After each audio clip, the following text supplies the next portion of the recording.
Global market crash, అలాగే కమోడిటీల పతనం గురించి ఇది మీ త్వరిత సమీక్ష.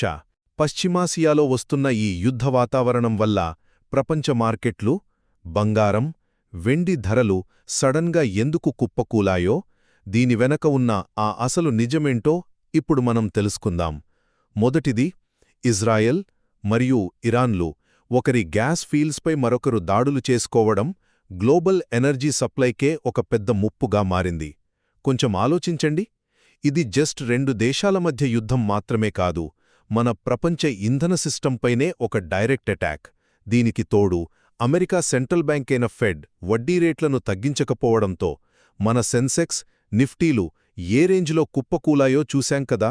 రెండవది, ఈ క్రైసిస్ ఎఫెక్ట్ మనపై కూడా గట్టిగానే పడుతోంది.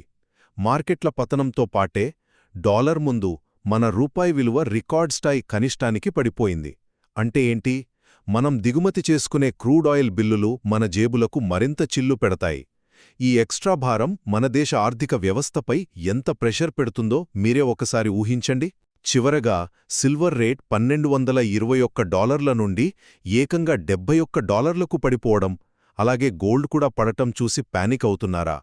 అస్సలు భయపడకండి, ఇదొక పేపర్ మార్కెట్ క్రాష్ మాత్రమే. మనలాంటి రీటైల్ ఇన్వెస్టర్లు భయపడి అమ్ముతుంటే, మరోవైపు జేపీ మోర్గన్ లాంటి పెద్ద బ్యాంకులు, చైనా సెంట్రల్ బ్యాంకులు తెరవెనక అసలైన భౌతిక బంగారాన్ని చాలా చౌకగా కొల్లగొడుతున్నాయి. మీకర్థమైందా? ఇది క్రాష్ కాదు, ఇదొక పెద్ద ట్రాప్.